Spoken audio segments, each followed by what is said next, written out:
Assalamualaikum warahmatullahi wabarakatuh. Baiklah, pada pertemuan hari ini saya akan menjelaskan tentang metode sistem pendukung keputusan. Yang mana untuk menjelaskannya saya akan beracuan pada studi kasus tentang sistem pendukung keputusan pemilihan karyawan terbaik. Nah, metode sistem pendukung keputusan yang akan saya jelaskan di sini adalah metode profile matching. Nah, sebelum saya lanjut ke metode sistem pendukung keputusan, kita lihat dulu bagaimana konsep sistem pendukung keputusan. Nah, berdasarkan yang sudah kita pelajari sebelumnya, konsep sistem pendukung keputusan ini merupakan sebuah sistem berbasis komputer yang membantu para pengambil keputusan untuk menggunakan data dan berbagai model untuk memecahkan masalah-masalah semi terstruktur maupun tidak terstruktur. Kemudian, sistem pendukung keputusan ini atau DSS memadukan sumber daya intelektual dari individu dengan kapabilitas komputer untuk mendukung atau meningkatkan kualitas keputusan. Nah, ataupun DSS ini menggunakan data, model, dan pengetahuan yang memungkinkan untuk masalah semi terstruktur dan tidak terstruktur. Intinya, sistem pendukung keputusan ini merupakan sistem berbasis komputer yang membantu para pengambil keputusan untuk menyelesaikan masalah terstruktur, semi terstruktur maupun tidak terstruktur.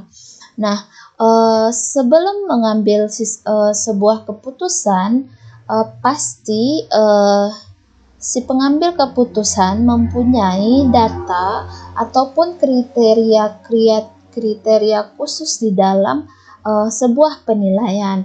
Nah, di dalam contoh ini saya contohkan tadi kan sistem pendukung keputusan pemilihan karyawan terbaik. Nah, di dalam pemilihan karyawan terbaik itu pasti ada unsur-unsur atau komponen-komponen penilaiannya. Nah, untuk mengolah data tersebut dalam bentuk kriteria atau multi kriteria ini dibutuhkanlah sebuah metode. Nah, beberapa metode sistem pendukung keputusan yang digunakan di dalam mengolah datanya untuk menyelesaikan data dalam bentuk multiple kriteria itu ada beberapa seperti yang bisa kita lihat pada slide. Ada simple additive weighting method atau lebih dikenal dengan metode SAW, kemudian ada weighted product method atau WP method, ataupun profile matching method atau PM method. Ini yang akan saya jelaskan nanti. Dan yang keempat itu ada electri method, dan yang kelima ada Prometi method. Nah, untuk pertemuan hari ini kita bahas dulu mengenai profile matching method. Nah, kita lanjut. Metode profile matching ini yaitu kalau kita lihat dari pengertiannya, profile matching ini disebut juga dengan gap ya. Gap ini kan sama dengan selisih ya. Jadi di dalam metode profile matching ini merupakan proses membandingkan nilai aspek standar kompetensi awal dengan kompetensi masukan yang nantinya akan di-ranking berdasarkan nilai tertinggi. Jadi di dalam metode profile matching ini hasil yang akan didapatkan atau nilai akhirnya adalah dalam bentuk perankingan nantinya. Oke, kita lanjut. Nah, di dalam metode profile matching ini ada 5 langkah yang akan kita gunakan di dalam penyelesaiannya. Yang pertama itu adalah menentukan aspek penilaian dan nilai bobot standar kompetensi. Yang kedua ada menghitung gap. Yang ketiga pemetaan gap. Dan yang keempat ada pengelompokan core factor dan secondary factor. Dan yang terakhir baru perhitungan nilai total. Dan yang selanjutnya baru kita lakukan perankingan dari hasil nilai total tersebut. Nah, di sini Langkah pertamanya yaitu menentukan aspek penilaian dan nilai bobot standar kompetensi. Nah, di sini saya contohkan aspek penilaiannya satu, yaitu aspek kepribadian. Nah, di dalam aspek kepribadian ini terdapat komponen penilaiannya, subkomponen penilaiannya. Yang pertama disiplin, komitmen, prestasi, kreativitas, dan loyalitas, di mana nilai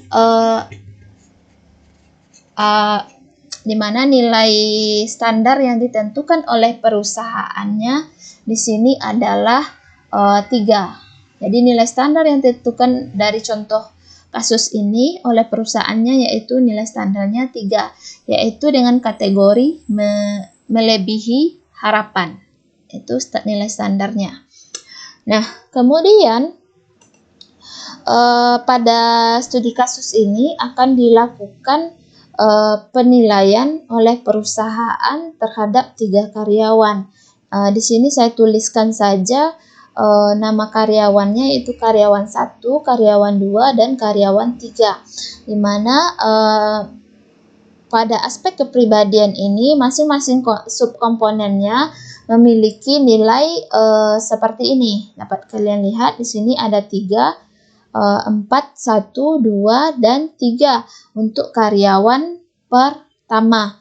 Dan untuk karyawan kedua, nilai awalnya atau nilai masukannya adalah 2, 3, 4, 1, dan 2. Begitu juga dapat kalian lihat untuk karyawan ketiga, yaitu 4, 1, 2, 3, dan 4.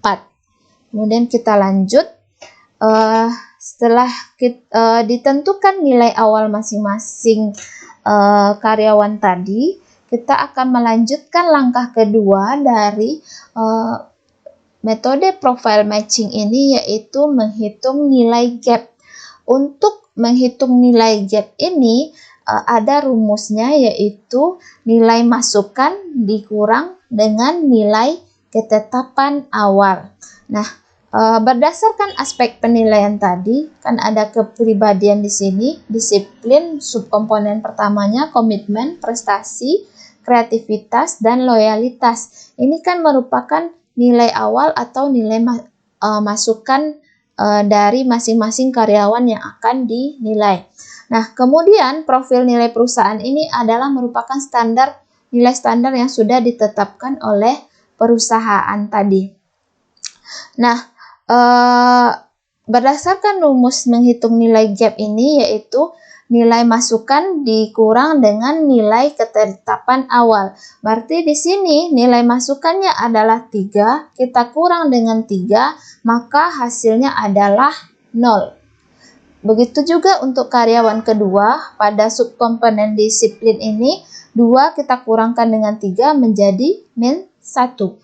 4 dikurang 3 itu akan jadi 1. Proses ini akan kita lakukan sampai dengan kelima subkomponen aspek penilaiannya. Maka didapatlah hasil pada tabel ini, pada tabel bagian bawah. Nah, setelah kita menghitung nilai gap, kita akan mengkonversi nilai gap ini ke dalam pemetaan gap. Nah, ini merupakan ketentuan tabel konversi pemetaan gap. Jadi, kalau nilai gapnya 0, maka bobot nilainya adalah 5. Artinya, kompetensi sesuai dengan kebutuhan. Kemudian, kalau nilai gapnya 1, bobot nilainya adalah 4,5. Artinya, kompetensi kelebihan 1 tingkat atau 1 level. Begitu juga dengan seterusnya. Nanti nilai gap yang di sini, yang di bawah ini akan kita konversi ke dalam pemetaan gap ini. Jadi kalau nilai gapnya 0, maka bobot nilainya 5. Nah, hasil pemetaan gap ini akan kita lihat pada tabel ini. Jadi ini adalah hasil konversi nilai gap menjadi bobot nilai pada pemetaan. Nah, di sini tadi kan hasil gapnya itu pengurangan nilai masukan dengan nilai profil awal atau nilai ketetapan awal yang ditetapkan oleh perusahaan, dapatlah nilainya seperti ini. Ada 0, 1, min 2, min 1, dan 0. Nah, ini akan kita konversi ke dalam pemetaan gap ini. Didapatlah hasilnya seperti ini. Jadi kalau 0, hasil konversinya adalah 5. Dapat kalian perhatikan di tabel bagian bawah ini.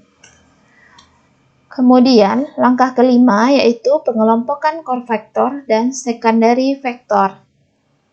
Nah, rumus untuk menentukan core factor dan secondary factor ini adalah dapat kalian lihat di sini, NCF sama dengan sigma NC per IC. Artinya, nilai rata-rata core factor itu didapat dari jumlah total nilai CF dibagi dengan jumlah item CF. Kemudian begitu juga dengan rumus secondary factor, itu nilai rata-rata SF didapat dari jumlah total nilai SF dibanding dengan jumlah item SF.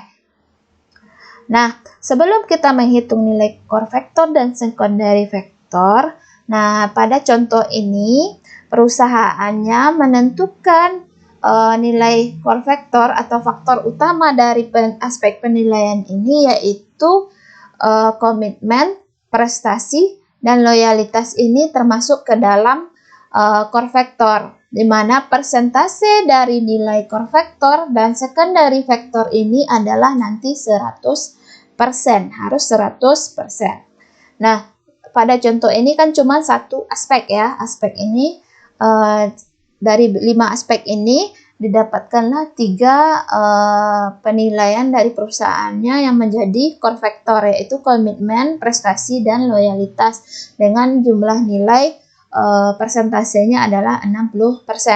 Sementara untuk secondary factor itu adalah disiplin, kreativitas dengan persentase yang ditentukan adalah 40%. Nah, core factor ini merupakan faktor utama yang menentukan penilaian di dalam sebuah sistem pendukung keputusan dengan menggunakan metode profile matching ini. Sementara secondary factor merupakan faktor pendukung di dalam penilaian. Jadi yang merupakan aspek-aspek utama itu dia termasuk ke dalam core factor di dalam metode profile matching ini.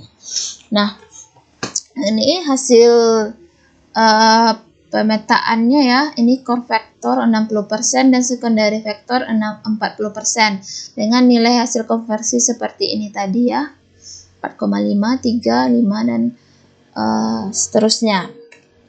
Nah, kemudian langkah selanjutnya kita akan menghitung core factor dan secondary factor dari aspek kepribadian masing-masing karyawan tadi sesuai dengan rumus yang ini.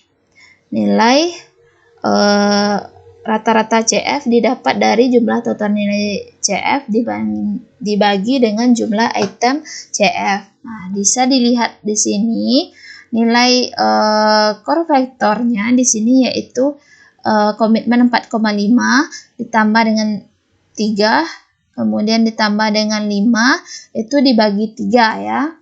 Nah, ini kita lihat hasilnya adalah 4,167.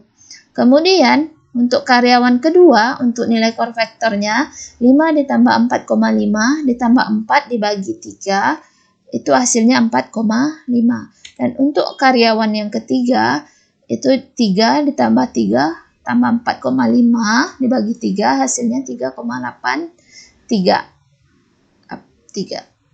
Oke. Kemudian untuk nilai secondary factor itu kan ditentukan dua subkomponen dari aspek kepribadian ini. Nah, sama juga dengan nilai core factor tadi, kita sesuaikan dengan rumus yang mana nilai secondary factor, nilai rata-rata secondary factor didapat dari jumlah total nilai dibagi dengan jumlah item secondary factor. Nah, bisa kita lihat di tabel ini nilai aspek subkomponen disiplin ini adalah 5 ditambah dengan 4 itu jadi 9 dibagi 2 itu hasilnya 4,5. Kemudian 4 ditambah 3 dibagi 2 itu 3,5, dan 4,5 dibagi 5, 4,5 ditambah 5 dibagi 2 itu adalah 4,75. Nah, ini akan kita tambahkan nanti ke nilai total. Ke langkah selanjutnya yaitu menghitung nilai total. Untuk menghitung nilai total ini, rumusnya adalah nilai total sama dengan X% kali NCF ditambah Y% kali NCF, yaitu nanti NT ini adalah persentase dari core vektor, yaitu 60%, nanti kita kalikan dengan nilai NCF tadi yang sudah kita dapatkan. Kemudian ditambah persentase secondary vektornya, yaitu 40%, nanti dikali dengan nilai rata-rata secondary vektor. Nah, ini kita langsung saja ke penghitungan nilai total masing-masing karyawan, yaitu nilai totalnya untuk karyawan yang pertama yaitu 60% dikali 4,167 ditambah 40% dari 4,5. 60% ini adalah persentase dari skor vektor tadi yang sudah ditentukan. Kemudian 40% ini merupakan persentase dari secondary vektor yang sudah ditentukan. Kemudian 4,167 ini merupakan nilai rata-rata secondary vektor core vektor yang sudah kita cari di slide sebelumnya ya. Ini ya. 4,167. Nah, ini tinggal kita cari sesuai dengan rumus untuk mencari nilai total. Nah, didapatlah hasil di sini untuk karyawan pertama yaitu 4,3, memiliki nilai total yaitu 4,3. Kemudian karyawan kedua itu mendapatkan nilai 4,1, dan yang karyawan ketiga mendapatkan 4,19, atau kalau kita bulatkan itu menjadi 4,2.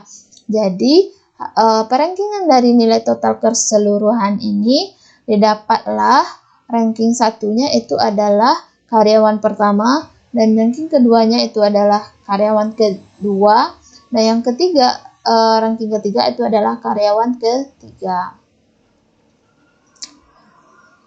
Oke, mungkin cukup sekian dari penjelasan saya. Jika ada yang kurang dipahami mengenai materi ini, boleh ditanyakan melalui kolom komentar nantinya. Saya sudahi. Assalamualaikum warahmatullahi wabarakatuh.